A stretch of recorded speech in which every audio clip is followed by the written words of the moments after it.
If you want to record gaming videos with your Xbox Series X or S, but you don't want to spend the extra money for an external capture card, a nice PC, and then, having to learn OBS, you can actually record gameplay for up to 1 hour directly with your Xbox just by adding an external USB drive. Now, the drive itself needs to be at least USB 3.0 and formatted to NTFS.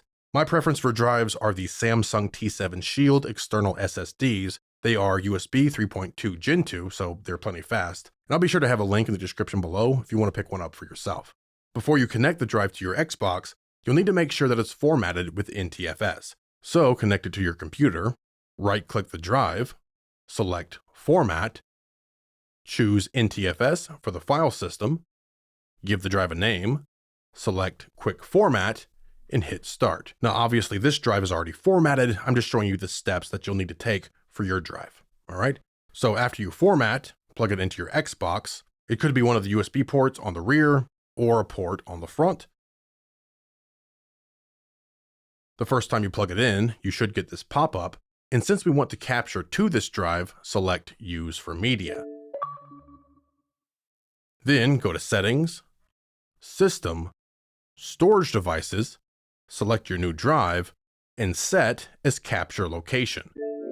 You'll get this pop-up informing you that you'll now be able to record longer clips, confirm, and then you should come to Preferences, Capture and Share, and you may still see internal storage here.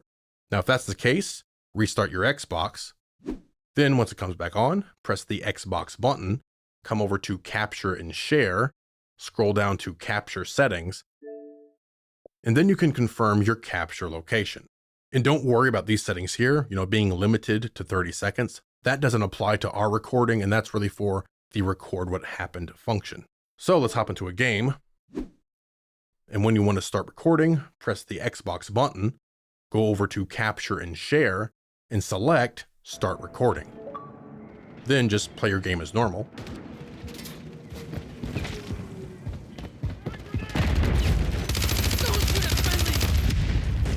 Whenever you're done recording, press the Xbox button, and here you'll see how long you've been recording and the time limit of 1 hour.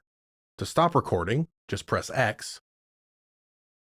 Then I'll take the drive back over to my computer, and here's the video that we recorded. As you can see, it's a 4K video at 60 FPS.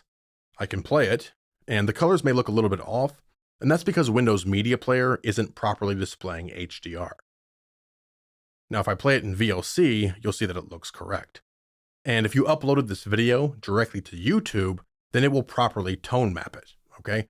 However, if you plan on editing your HDR game clips, when you pull them into your video editor or NLE, they may look kind of washed out like this. Now, there's nothing wrong with this clip. It's just that most video editors will default to Rec 709, whereas this video has a color space of Rec 2020, which is an HDR color space, okay? So you would need to have a video editor that's capable of editing and outputting HDR footage, and not all of them can. And you'll also need to understand color spaces and make sure that you tag that video properly for HDR. Otherwise, when YouTube transcodes it, it's going to give it the wrong color space and it's going to look awful, okay? So if you don't want to deal with editing HDR or a Rec 2020 color space, you can go to Settings, General, TV and Display Options, go over to Video Modes, and uncheck HDR10. Then we'll do the same thing. Start recording.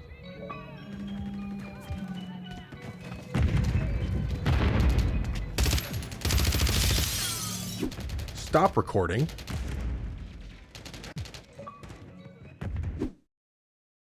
Here's the file, again, 4K, 60 FPS.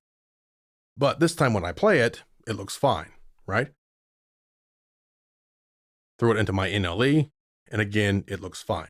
So I don't need to worry about color spaces or how many nits it needs to be, right? And I can just edit my video and export. So HDR video is still a bit harder to work with. I'm sure in the future it's going to be a one-click solution or an auto-detect color space solution, but currently for most NLEs, you will have to know a bit about color spaces, transfer functions, and encoding profiles. Also be aware that whenever you're recording with your Xbox, there are some areas where you can't record like your home screen or settings, and there's also some games that don't allow recording, like Max Payne 3 for example. And you also can't record when using cloud gaming. So if you're trying to be a pro gamer or have a gaming YouTube channel, your best bet is to still purchase an external capture card and a nice PC to record with. I currently use the AverMedia LiveGamer Ultra 2.1 and the Asus ROG Strix G16 with OBS or Rec Central to stream and record in stunning 4K 60 FPS. But you can absolutely record high-quality 4K gaming videos for up to 1 hour directly with your Xbox. You just need to add an external USB drive. Again, I'll have links in the description below for the products in this video. And don't forget to like and subscribe.